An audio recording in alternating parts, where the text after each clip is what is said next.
Adelante. Buenas tardes, doctora, muchas gracias. No me quedó claro la dosis para reponer de calcio. Bueno, el calcio tú lo puedes reponer de 1,5 gramos para la paciente y lo debes dar de manera diaria, porque acuérdate que también vamos a suponer que ella dice, porque eso sucede, yo esa tableta tan grande yo no me la voy a tomar. Entonces tú puedes hacer suplencia de calcio con algo muy sencillo como eh, que pues tome todo lo que son los lácteos y que ella pues le digas, bueno, toma leche, toma queso, para que ella pueda hacer su suplencia. Pero hay em, eh, tenemos nosotros lo que es el ajonjolí. Una cucharada diaria de ajonjolí te da la suplencia de calcio que supuestamente debe tomar ella en tabletas, pero a veces ellas no las toleran. Entonces, es muy importante que también la gente sepa que, pues sencillo, una cucharadita de ajonjolí se la echa a la ensalada, se la echa al arroz, lo que se esté comiendo, y eso ayuda a que ella tenga la suplencia de calcio. Entonces, pero si se le quieres dar la tableta de 1,5. Doc, una pregunta, ¿ese ajonjolí es mejor de la semilla que es dorada o blanca o puede ser tostada o no hay ninguna diferencia de los dos? O sea, lo hay donde generalmente está como crudo, como lo dices tú, blanco, que no ha sido procesado, no ha sido calentado y es de mejor absorción cuando no ha sido, no ha sufrido calor. Pero si ella, pues, sabes que con esto hay de todo, las maternas, pues, uno tiene que tratar como de buscarle todas las alternativas. Si ella le gusta de pronto un poco más tostado, entonces que le eche un poquito más de ajonjolí para que garanticemos que va la cantidad de calcio en el ajonjolí. Gracias, Doc. Y la segunda era que recomendaban en ese momento es la utilización de nifedipino, la betalol y ¿cuál era el otro?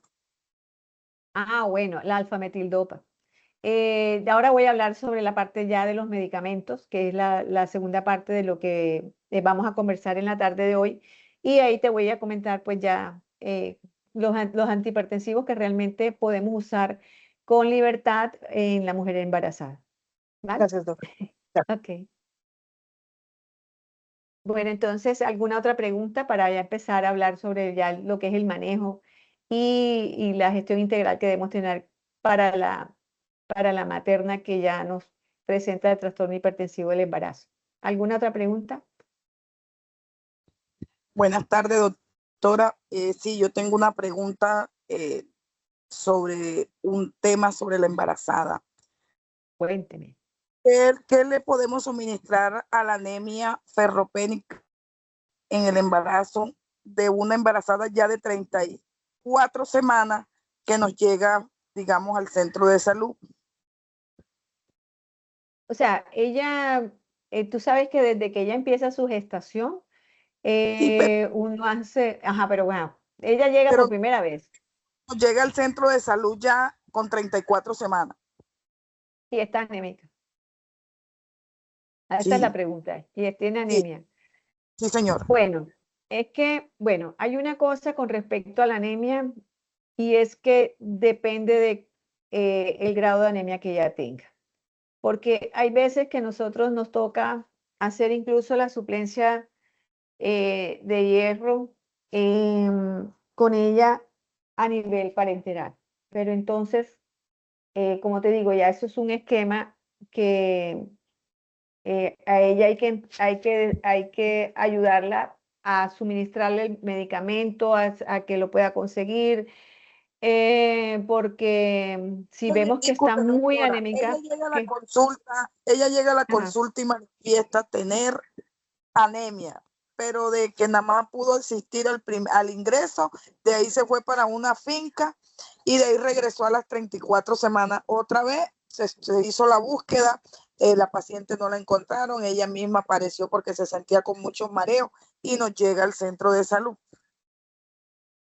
Ok, pero no tiene la oportunidad de saber en cuánto está su hemoglobina. No, 8, imagínate. pero hace Ajá. falta.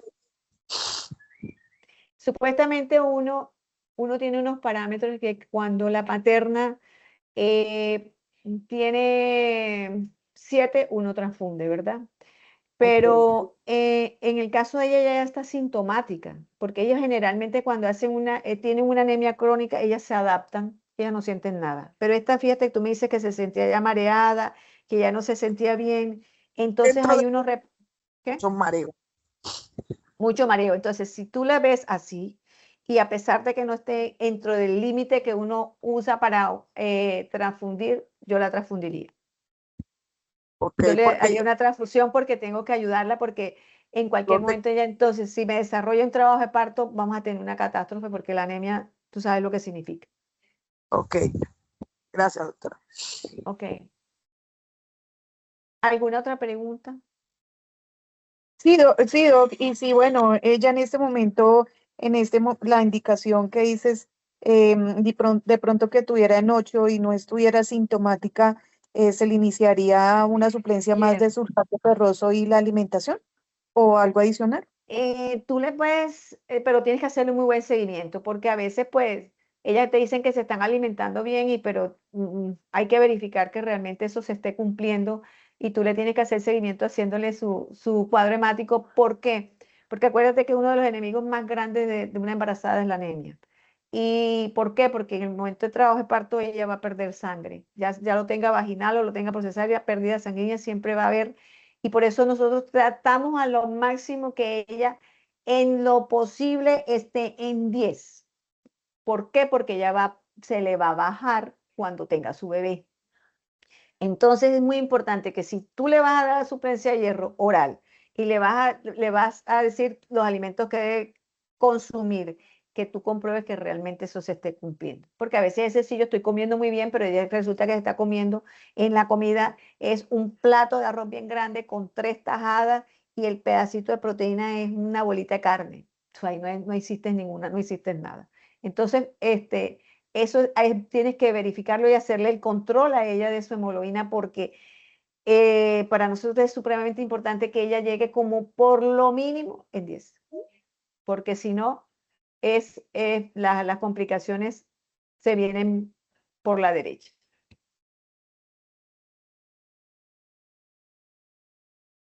¿Alguna otra pregunta? No sé si les quedó claro. No, no, Doc, porque si le damos una suplencia adicional de la dosis normal de sulfato ferroso, a Sí, eso tú puedes diría. hacerlo. Tú lo puedes hacer. O sea, si tú le quieres aumentar la dosis, tú lo puedes hacer. Porque generalmente no, que se toma una, no, tú le puedes aumentar a ella, le puedes decir, tú te vas a tomar o 2 o te vas a tomar 3, 30 minutos antes de cada comida y te lo haces diario le vas haciendo su seguimiento hasta que tú ves que ella va normalizando. Si tú no tienes otro acceso a otra cosa, pues le das la pastilla y le aumentas la dosis. No le va a pasar nada. Se le va Ah, a perfecto. mejorar. Ok. Y con la dosis normal del ácido fólico. Bueno, el ácido fólico, acuérdate que uno generalmente lo da porque bueno, es una de las suplencias importantes para los daños a nivel de la columna vertebral. Entonces, el ácido fólico tú lo puedes dar igual, a menos que ella tenga una patología que requiera ácido fólico. Pero el del hierro sí lo puedes aumentar. El de hierro sí, el de ácido fólico puedes continuar con él como lo venías dando, la tableta normal. Gracias, doctor.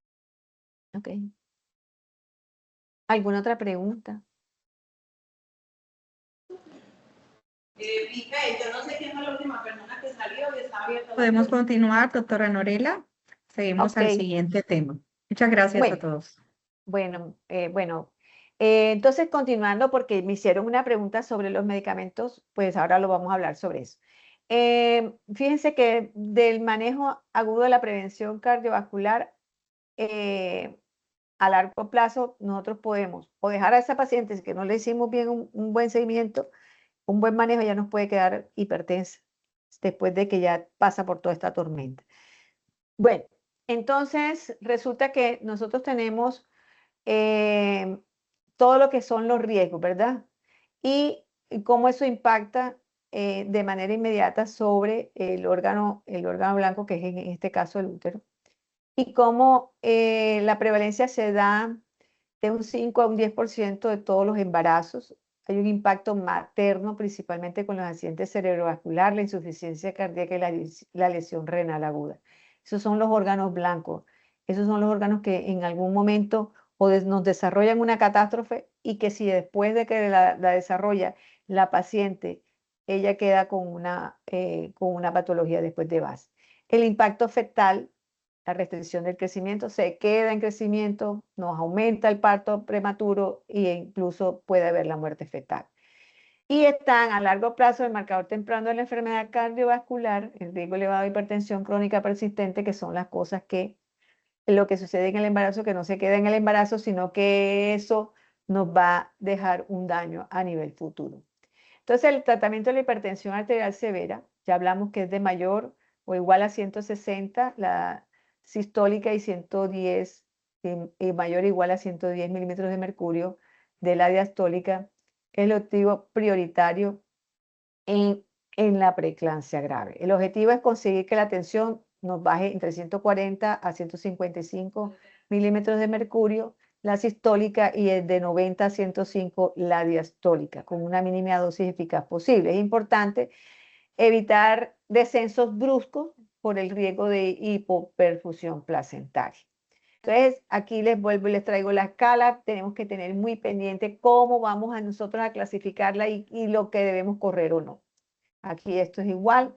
Y entonces aquí tenemos los medicamentos de primera línea, que son seguros. El labetalol, que es un beta bloqueante alfa 1, su dosis es de 100 a 200 miligramos, las tabletas un máximo de 2 gramos diarios, y se debe tener precaución en las pacientes que tienen asma severa y posible menor efectividad en pacientes afrocaribeños. El nifedipino, que es de liberación modificada, es un bloqueador de canales de calcio, su dosis es de 10 a 20 miligramos, un máximo de 60 miligramos en cada blister. Puede causar cefalea transitoria.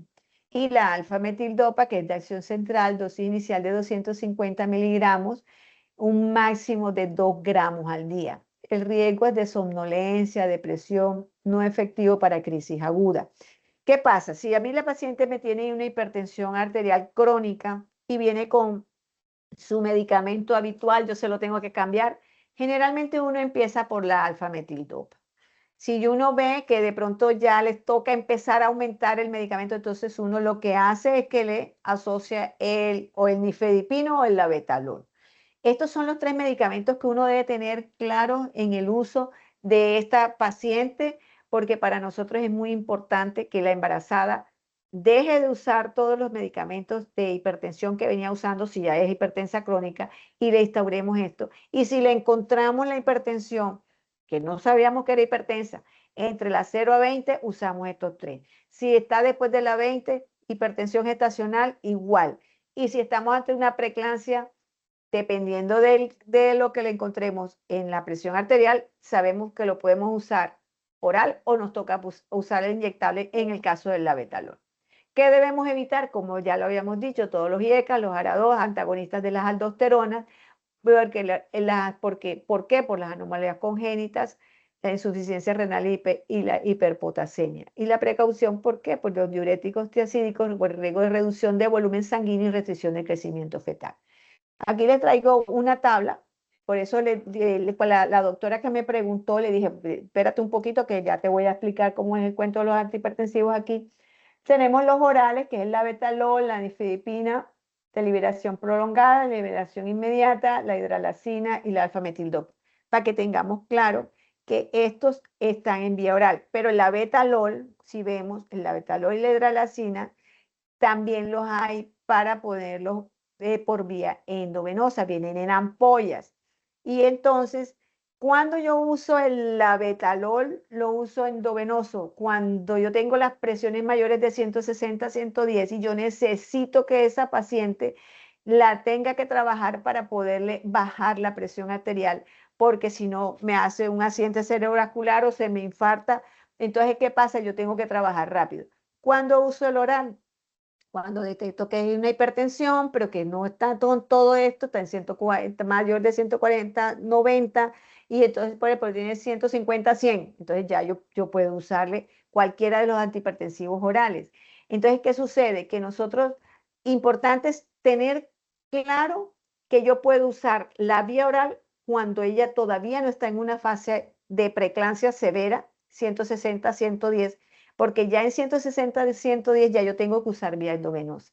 Inicialmente uno usa el labetalol. Yo les traje aquí, que no sé si, bueno, el esquema que tiene el Ministerio de Salud, pero siempre uno usa inicialmente, usa el nifedipino, trata de bajarlo, si no baja, entonces uno empieza a usar los bolos de labetalol. Bueno, pero entonces, miren lo que yo les decía. Cuando yo tengo una hipertensión arterial severa, ya yo estoy entre una presión de 160, la diastólica, y tengo 110 de la sistólica de 160 y la diastólica de 110. Ya yo tengo entonces que hacer un manejo inicial con el sulfato de magnesio. Entonces, ¿qué pasa? Si yo inicio con sulfato de magnesio, recuerden que eso es de vigilancia estricta. Yo puedo poner una dosis de impregnación de sulfato de magnesio, pero esto tiene que ser vigilado porque acuérdense que yo tengo que estar pendiente de los reflejos de la paciente, de la respiración, la frecuencia respiratoria de la paciente.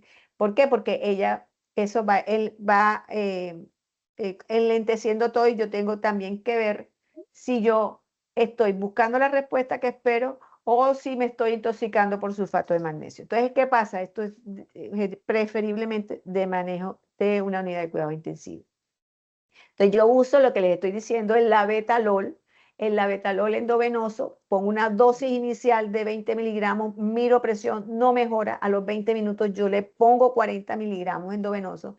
Y si yo todavía no alcanzo a los 20 minutos y sigue igual y le sigue alta, la tienen 180, 120 y nada, yo le pongo un tercer bolo de 80 miligramos, vuelvo y espero y yo puedo hasta poner otros 80 miligramos. Por eso les decía yo que el labetalol él es muy noble, pero él es noble porque uno lo puede usar oral, pero el oral es cuando yo todavía las presiones no se me han subido tanto, pero ya yo, cuando están tan altas, a mí lo que más me ayuda es el labetalol endovenoso. Ese es como la mano derecha de uno cuando está ante una crisis de estas, bien, que la presión está muy, muy alta. Puedo dar el nifedipino de vía oral inmediato, le puedo dar 10 miligramos, pero a los 30 minutos tengo que poderle a otros 10 miligramos y si nada, entonces yo le doy 20. Si no tengo la betalol endovenoso, pues yo tengo que hacer algo, ¿verdad? Entonces yo tengo que bajarle la presión. Entonces, casi que uno de los medicamentos más que más también nos ayudan si no tenemos el labetalol para ponérselo endovenoso, no tenemos las ampollas, estamos por allá por una población alejada, usamos nifedipino. Entonces, ¿por qué es que es el que es de vía oral? Nos va a ayudar mucho, pero nada más no nos podemos pasar de los 40 miligramos, porque entonces o sea, no nos está sirviendo el medicamento. Entonces, nos quedan las dos alternativas, o uso la betalol endovenoso o uso la hidralazina, dependiendo de lo que yo tenga. Lo que más se tiene en las instituciones hospitalarias, ya de un nivel un poco más alto, siempre es el labetalol. Uno puede usar hidralazina si definitivamente incluso la tengo con la betalol y no me responde, entonces le asocio la hidralazina. O sea, eso es un mirar el gana y gana con cuál de estos me va mejor. Pero ahí estos son los esquemas que uno realmente usa. Entonces, ¿qué pasa? Que uno, como les digo, depende de la presión. Está el nabetalol, que se usa, como les dije, si es endovenoso, 20 miligramos, repito, a los 20 minutos yo miro, repito, pongo 20 más, después puedo poner 80, después pongo 80. Entonces voy repitiendo y voy tomando la presión arterial. Como se dijo, el labetalol no se debe usar se debe evitar en una paciente asmática o con antecedentes de que haya tenido un paro cardíaco. Siempre que usamos la betalol, neonatología hay que informarle que estamos usando la betalol porque puede causar bradicardia neonatal. Y con el nifedipino mirar cuál es el que tenemos, si es de liberación inmediata o son de liberación lenta, con lo que el personal debe estar familiarizado para el uso de estas cápsulas de difedipina. Igual pasa con la hidralacina, que empezamos también con 5 miligramos IV, repetimos entre 5 y 10 IV cada 30 minutos y vamos evaluando o 0.5 a 10 por hora IV, o sea, pero esto es con bomba de infusión. Como les digo, esto ya manejo, cuando ya está tan agudo esta paciente, tiene que estar en la unidad de cuidado intensivo. Ustedes deben de pronto hacer el manejo de impacto, que si tienen el nifedipino, usen el nifedipino y vayan preparándola de una vez para irse. Es dar sulfato de magnesio, hay una dosis de impregnación, pero después la de infusión continua debe ser en una unidad de cuidado intensivo. Para la hipertensión severa, como ya dijimos cuáles son sus valores, debemos tratar de bajar la presión. La terapia inicial se debe, como ya les dije, la betalol, nifedipino o hidralacina.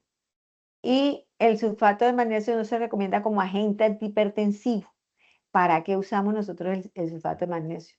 Le pregunto yo a ustedes.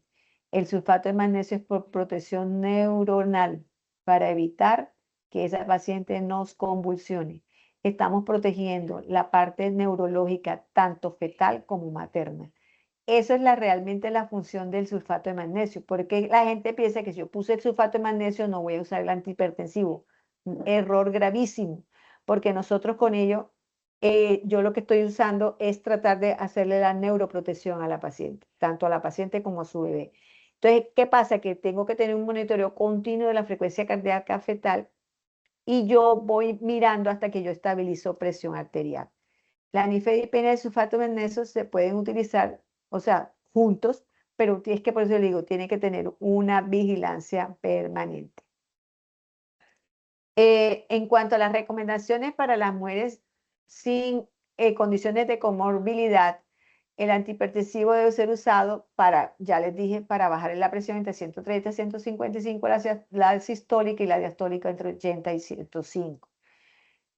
Para las mujeres con condiciones de comorbilidad, entonces el antihipertensivo es para dejarle la sistólica entre 130 y 139 y la diastólica entre 80 y 89. La terapia inicial puede ser una variedad de agentes antihipertensivos, como les dije, la metildopa, la betalol, los otros beta bloqueantes, pero nosotros aquí a veces uno usa metoprolol, propanolol, pero como les digo, el de lesión es la betalol.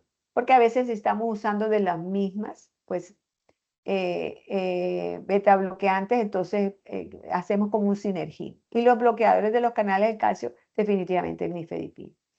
De la enzima convertidora de angiotensina y ECA y los bloqueadores de la angiotensina no se deben usar. Ya dijimos, los IECA y los ARA2, cero. Y la atenolol y el prazosin no se recomiendan. Entonces, ¿qué pasa con el bebé? Los corticoides para la aceleración de la madurez pulmonar. Siempre tenemos que tener pendiente que si él tiene menos de 34 semanas, yo debo con esta paciente, o sea, el bebé, yo debo usar el corticoide para proteger sus pulmoncitos, ¿verdad? Antes de las 34 semanas, por si toca desembarazarla, incluso hacerle el esquema de los 2 días con el fin de que yo proteja y ayude a que haya madurez pulmonar.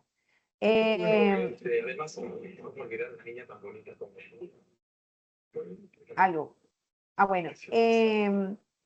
Entonces, con las de hipertensión gestacional, también acuérdense que no tienen proteinuria. Entonces, uno debe con ellas, en las menos de 34 semanas, uno sí de todos modos debe hacer la madurez pulmonar.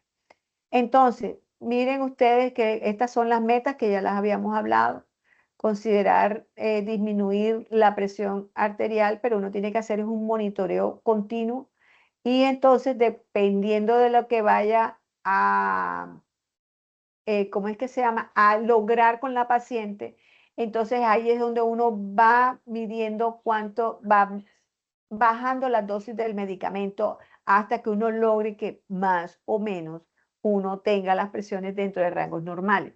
A veces pasan 1, 2, 3 días y la presión no baja. Miren, a veces es tremendo, incluso estando en la unidad de cuidados intensivos, eh, lograr llegar a las metas que uno se propone. Entonces, por eso es muy importante esto, y a veces nos toca usar 1, 2, 3 líneas antihipertensivas y después viene el irlos bajando, ir quitando y ver si hay respuesta o no. Esto es todo un, como diría yo, un juego que uno hace con los medicamentos para lograr el objetivo que quiere. Entonces, acuérdense que la hipertensión crónica, dijimos que tenemos que el tratamiento lo tenemos que cambiar por si ella viene con un medicamento que no nos ayuda. Tenemos que cambiarlo a lo que podemos usar, lo que dijimos, nifedipino, alfametildopa y la betalol. Estar pendiente del tamizaje placentario, porque desde la semana 21 y 24, recuerden que tenemos que hacer la biometría fetal, el Doppler de arteria uterina, y ahí nosotros vamos evaluando cómo nos va el bebé. Entre la semana 28, la ecografía de crecimiento, el líquido amniótico, Doppler de arteria umbilical entre la semana 28, 32 y 36. Es la rutina del monitoreo, controlar la presión cada 2 a 4 semanas. Si está mal controlada la presión debe tomarse semanal. Y si uno ve que de pronto hay un compromiso fetal importante, hacer el monitoreo frecuente. Entonces, fíjense ustedes que si a nosotros, por ejemplo, si uno ve que hay Doppler de arterias uterinas alteradas, uno hace una ecografía cada tercera semana y va viendo desde la semana 26. ¿Por qué? Porque vamos viendo si realmente ella nos puede desarrollar la preeclampsia. Entonces, uno por eso tiene que ser muy cuidadoso con esto y saber cómo es el control y el cronograma de vigilancia tanto materna como fetal. La hipertensión gestacional, bueno, mirar cómo es su progresión y si se le agrega, porque es que a veces tenemos hipertensión gestacional y se le hace una preeclampsia sobreagregada. Entonces tenemos que estar pendientes de que si ya la clasificamos como hipertensión gestacional, pues estaba hipertensa, pero no tenía proteinuria, pero en el momento en que nosotros vemos que a esta paciente que estaba hipertensa después de las 20 semanas, le apareció la proteinuria, estamos ante una hipertensión gestacional más preeclampsia sobreagregada. Entonces ya esto tiene uno que tener claro que si ella ya la presión arterial está en los bordes, menor o igual a 159/109 milímetros de mercurio, hay que controlarle esa presión, pero hospitalizarla. Y con la preeclampsia, acuérdense que esto siempre debe ser manejado por un experto, porque si no, pues incurrimos en error. Pero ustedes, el básico que les llegó, ustedes tienen que resolverlo. O sea, ustedes no pueden dejar, no, porque es que como se lo tengo que mandar allá al ginecólogo, entonces yo nada más hago la revisión. No, y tienes que, por lo prioritario se lo tienes que dar. El antihipertensivo que tengas se lo tienes que poner. O sea, no puedes esperar a que de aquí a no sé cuántas miles de horas a fin que se remita, es que no vas a hacer nada porque lo mandaste y ya no tienes que hacer nada. Tienes que mandarla medio estable a la paciente, porque si no se termina de complicar. Hacerle por lo menos el examen básico, el hemograma, y en lo posible la función hepática y renal. ¿Por qué? Porque a esta paciente hay que hacerle una vigilancia estricta. Si la ves que está estable, que todavía no se ha complicado, cada 2 o 3 veces por semana, le tienes que estar haciendo el examen. Monitoreo fetal indicado si la gestación es mayor de 26 semanas. Generalmente, a veces uno no lo prefiere hacer tan temprano, sino a las 30, de mayor de 30. Y el criterio de admisión ante precaución por bienestar materno-fetal, si uno ve que la ve como que nos está complicando, mándala a que se hospitalice. Entonces, cuando aquí tenemos, como le decía yo, tenemos muy poco tiempo para reaccionar cuando estamos ante una hipertensión tanto sistólica como diastólica severa y de inicio agudo, tenemos que dentro de los 30 a los 60 minutos confirmarlo y reducir el riesgo de accidente cerebrovascular materno. Yo pienso que esos son los tips que ustedes les deben quedar, y por eso Por eso les hice énfasis en la escala de alerta temprana, porque esa escala de alerta nos dice qué tan grave está la paciente y qué tanto nos debemos pegar a ella. Entonces, el manejo de esta hipertensión severa, ya dijimos, tenemos que tener un acceso a una que esté canalizada, preferiblemente. ¿Por qué? Porque le vamos a usar antihipertensivos endovenosos. Si no está canalizada, como les dije, usemos el nifedipino. Es como que la tablita de salvación si no tenemos cómo, tenemos los otros medicamentos. Entonces, el objetivo, ¿cuál es? Iniciar el medicamento entre esos 30 a 60 minutos. ¿Para qué? Para evitar que ella nos vaya a convulsionar y tenga el daño cerebral o nos haga un accidente cerebrovascular. Y como profilaxis, por eso le dije, usamos el sulfato de magnesio, prevención de eclampsia para evitar las convulsiones y para evitar también el accidente cerebrovascular. Neuroprotección, no olviden eso, porque ella nos está cuidando el cerebro. Entonces, fíjense ustedes que la ventana óptima es de la semana 12 a la semana 16, el rol de la aspirina, acuérdense de eso, 75 a 100 miligramos diarios y nos ayuda mucho en prevención de preeclampsia. Miren que ahí está, porque no se le olvide, de 12 a 16, ahí iniciamos. Son las candidatas para las que tengan una historia de hipertensión crónica, de pacientes con historia de diabetes y de hipertensión, factores que son de alto riesgo. Entonces, fíjense ustedes que la iniciamos entre la semana 12 a la semana 16 y debe continuar hasta el momento del parto. Aquí volvemos y repetimos, el labetalol endovenoso, la hidralancina endovenosa, tenemos el nifedipino oral, la escalada de ESCO dependiendo de lo que nosotros estemos. ¿Por qué? Porque cuando ya nosotros vemos que ya las líneas no nos están ayudando, por eso les digo, ya es manejo de unidad de cuidados intensivos, una consulta urgente con el anestesiólogo. ¿Por qué? Porque si la tenemos que operar, tenemos que tener anestesiólogo, medicina materno-fetal, cuidado crítico es UCI, y por eso es supremamente importante tenerla canalizada. El protocolo del monitoreo, medir la presión cada hora, si lo permite, pero si todavía no la has metido en la UCI, porque en la UCI es monitoreo continuo. Y esa regla de medicación, continuar el tratamiento antihipertensivo antenatal durante el trabajo de parto. Y en la severa, hasta medir la presión cada 15 o cada 30 minutos hasta lograr que baje ese de 160 a 110. No podemos usar oxitóxicos que contengan ergometrina por el riesgo de la crisis hipertensiva. Entonces, ojo con eso. ¿Por qué? Porque si estamos ante un trabajo de parto, no lo podemos usar y si está hipertensa menos. Está contraindicado. En la neuroprotección, bien, aquí está, prevención de la preeclampsia, de las convulsiones, y la dosis de carga son 4 gramos IV de los primeros 5 a 15 minutos y después mantenimiento en infusión 1 gramo por hora. La duración deben ser 24 horas. Tras el último episodio, no necesariamente tiene que haber preeclampsia, uno lo debe poner preventivo. Yo no voy a esperar a ponerle sulfato de magnesio porque hizo una eclampsia, o sea, porque convulsionó. Yo se la pongo antes. ¿Por qué? Porque si ella está sintiendo que tiene la cefalea, que tiene los cucullitos, que ya no ve bien, que siente que la vista le pesa, todo eso, yo tengo que evitar que ella me convulsione. Entonces yo tengo que ponérsela antes.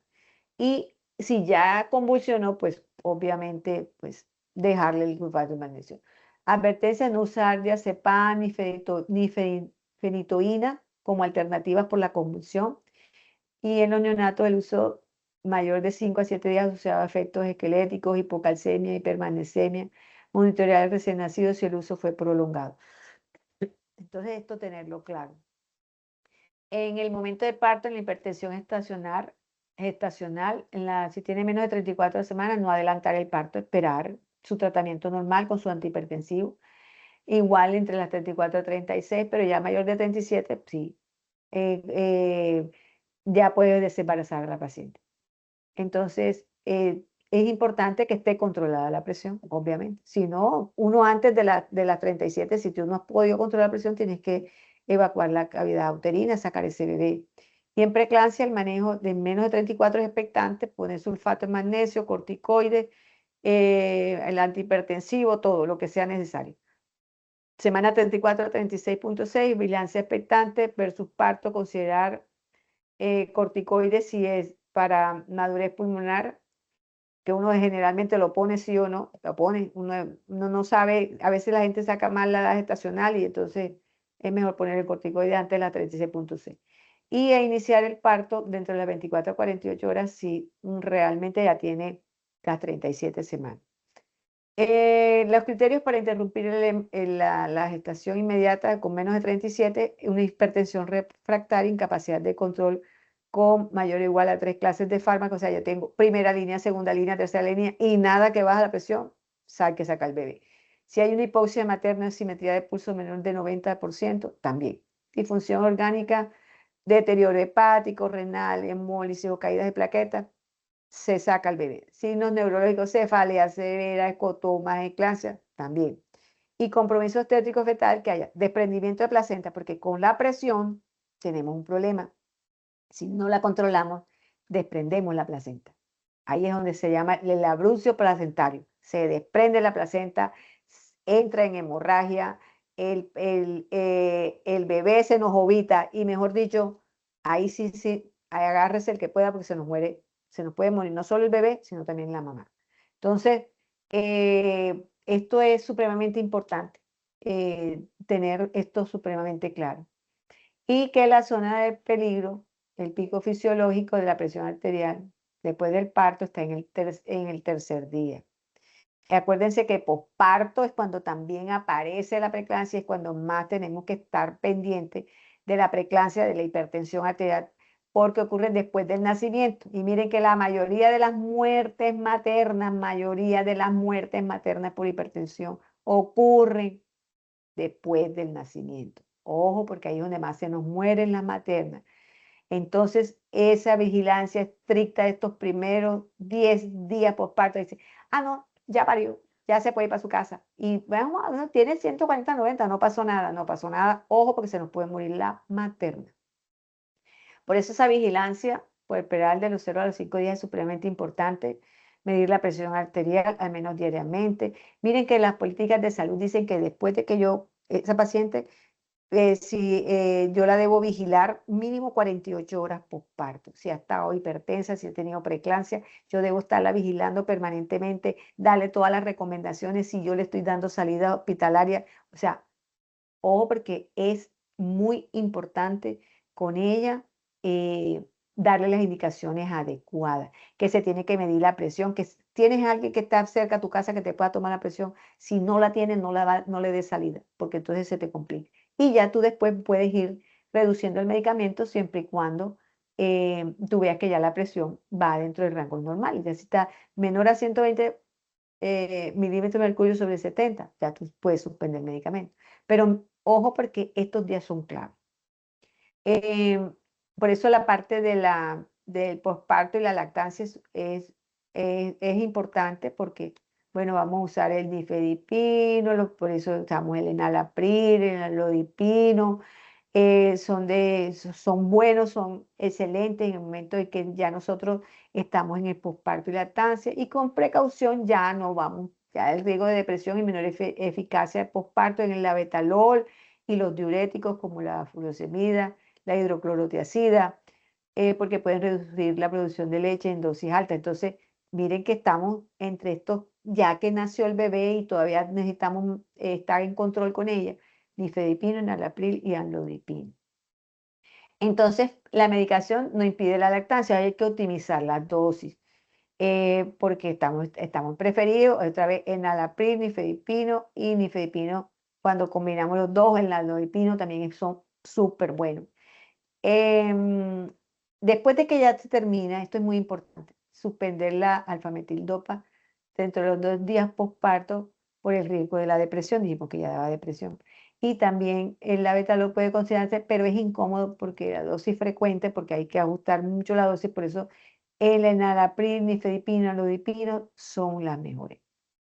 Entonces, vigilar que no entre en hipotensión, somnolencia, palidez, prematuro, hay que estar pila con eso, por eso el ajuste del medicamento después de ya que pasa toda esta catástrofe, hay que estar muy pendiente. Miren que la atención habitual es muy importante, esto lo dijo la doctora Elvira. Nosotros la atención habitual, fíjense que es de un 44% sobre un 92% de tasa de detección de presión arterial. Por eso nosotros debemos hacer reducción de esos reingresos, reducir las disparidades raciales y geográficas y hacer un monitoreo continuo y conveniente para esta paciente que nosotros tenemos que hacerle seguimiento ya después de que ya está ya tuvo su bebé. Y que 1 o 2 veces al día, por 7 a 10 días, la frecuencia de toma de su presión. Entonces, tratamiento temprano, acuérdense, de la hipertensión arterial leve, mejora los resultados. Acuérdense, fármaco, nifedipino, labetalol, anteparto y más enalapril postparto. Este es importantísimo. Alerta postparto, el pico de presión ocurre entre el día 3 a 6, pero más en el día 3. Innovación del monitoreo en casa, supera a la visita del consultorio, acuérdense. Si ellas tienen quien le tome la presión o tiene un tensiómetro digital, eso va a ayudar muchísimo.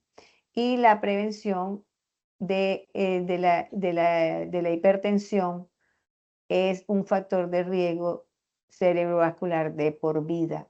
Puede quedarnos hipertensa, puede mañana más tarde hacernos una lesión cerebral. Hay algunas que quedan con parálisis, porque las que convulsionan pueden quedar con parálisis. O sea, entonces por eso son los riesgos grandes y que nosotros tenemos que estar muy pendientes. Acuérdense que es un enfoque multidisciplinario porque entra el obstetra, el anestesiólogo, el neonatólogo. Yo les dije que eso teníamos que tenerlo todo listo porque son las decisiones para definir el parto. Y como último, cuidando siempre la madre y el hijo. El binomio madre-hijo es muy, muy importante. Una atención cálida, responsable. Brindemos atención empática y profesional para asegurar el bienestar materno-fetal. Y ustedes saben que esto es más de vocación y amor para cuidar a nuestras maternas. Que cada gesto de cuidado fortalezca la esperanza y proteja la vida, resaltando la importancia de la dedicación y el afecto. Bueno, muchas gracias en nombre de Fundación Vida Nueva y de la World Diabetes Foundation. Muchas gracias, doctora Norela. Muchas gracias por compartir esos conocimientos que realmente son muy beneficiosos para cada uno de nosotros y realmente esta información es para fortalecer más las capacidades de conocimiento y la idea es aplicarlas en beneficio de la población, en prioridad a las gestantes, para evitar todas aquellas morbilidades y mortalidades de la población gestante y la mortalidad perinatal. Queremos agradecerles a todos y dejo abierto en este momento el panel de preguntas. Doctora Norela, tenemos una pregunta que nos hacen y es lo siguiente. Cuando no hay proteinuria, pero sí signos de daño orgánico, ¿cuál es el criterio más determinante para confirmar el diagnóstico de preeclampsia? Mira, si tú tienes la paciente hipertensa, pero no tienes proteinuria, dependiendo de la edad gestacional, acuérdese que si tiene más de 20 semanas, yo a esa paciente ya la clasifico como hipertensión gestacional. Pero si ella ya tiene signos de daño orgánico, es mejor que tú la clasifiques ya como una preeclampsia. A esa hipertensión gestacional se le añadió una preeclampsia. Entonces la debes manejar como preeclántica, hacerle todo el seguimiento, hacerle toda la batería de exámenes y pegártele, porque en cualquier momento esa preeclampsia se te puede complicar si no actúas de manera rápida. Muchas gracias, doctora. Hay otra pregunta que realizan y es, En el primer nivel de atención, ¿cuál es el signo clínico que más frecuentemente se subestima y retrasa el diagnóstico? De la preeclampsia, me imagino que es. A ver, yo pienso que la parte clínica es muy importante. Tú tomas, ella te dice, tú ni siquiera le has tomado presión. Ay, doctora, es que tengo un dolor de cabeza que me tomé ya el acetaminofén y no se me ha quitado. Tuve reposo y sigo con el dolor de cabeza. Es que yo me siento, o sea, la paciente empieza a decirte que ella ya tiene un daño de alguno de sus órganos, principalmente, sobre todo, cuando ella tiene el dolor de cabeza.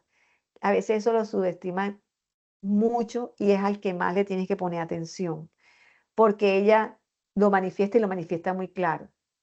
De pronto tiene como me hicieron en la vez anterior una pregunta que si tenía 130/90, pensaba yo en que podía ser una hipertensión y que esa hipertensión podía llegar a una preeclampsia. Yo le dije que sí, porque si yo tengo la basal de ella, o sea, si ella tenía 90/60 en el inicio de su gestación, y tú ves que va subiendo los milímetros de mercurio entre 30 y 40 para la sistólica o para la diastólica, te está dando 130/90. Y entonces ya esos 130/90 para ella es alto. Entonces, a veces se subestima, si tengo 130/90 todavía no está pasándole nada. Y resulta que sí. Eso con respecto a la toma de la presión. Y los síntomas son muy importantes. Ay, es que tengo un dolor en la boca del estómago. Ojo, porque eso generalmente, eso de boca de estómago, generalmente es que ella ya tiene algo a nivel hepático. Entonces, fíjense, son cosas que son sencillas, son síntomas, son clasificaciones que uno tiene que hacer, es como adelantarse a algo que pueda. A veces con esto tiene uno que ser como un poco más agresivo para evitar las complicaciones.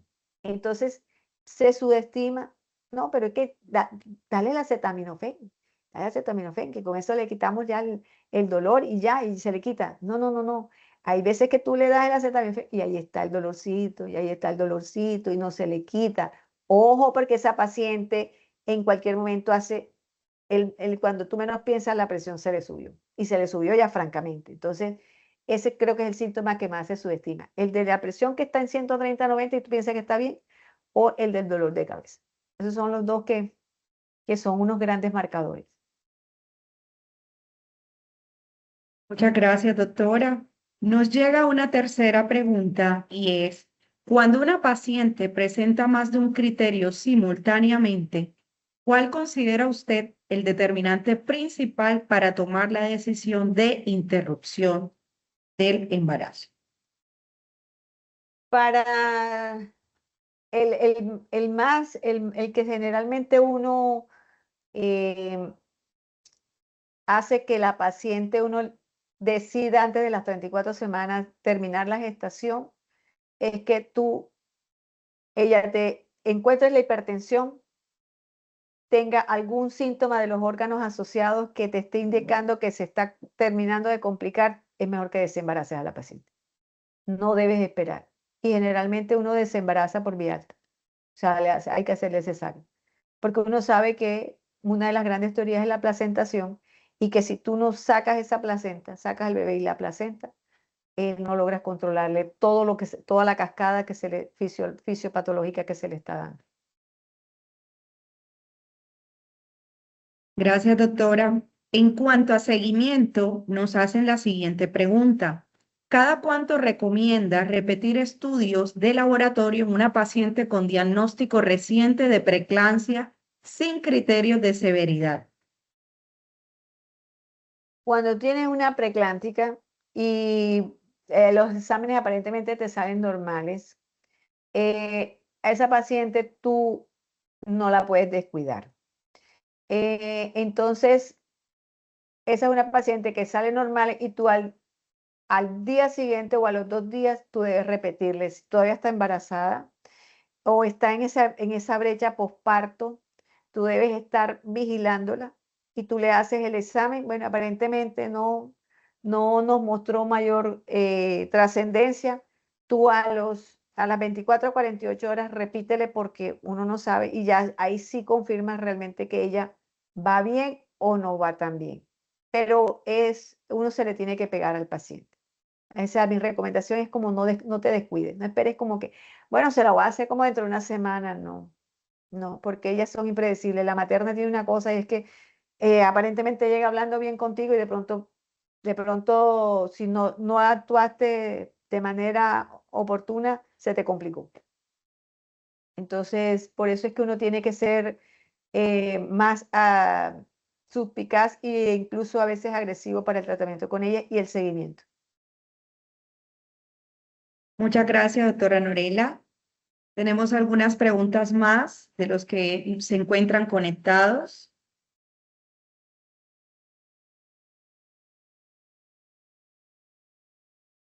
Bueno, si no hay más preguntas, quiero recordarles que en el chat se encuentra el link para registrar su asistencia de todas las personas que se encuentran aquí y participaron de este segundo taller. Es importante registrarse en el link de asistencia antes de finalizar el taller. Dos, le queremos recordar a ustedes también que las capacitaciones, esta capacitación fueron grabadas y serán enviadas a sus correos electrónicos en la mayor brevedad para que cuenten con esta información permanente y cada vez puedan consultar a ella. Les recordamos que hay una próxima capacitación miércoles 4 de marzo en el mismo horario a las 4 de la tarde. Además de esto, queremos también agradecer profundamente la participación de cada uno de ustedes. Su compromiso con la actualización constante demuestra el interés por brindar una atención de calidad y segura a nuestras gestantes. Esperamos que este espacio haya fortalecido sus conocimientos y que lo aprendido hoy se traduzca a mejores resultados clínicos y en la protección de la vida materna y neonatal.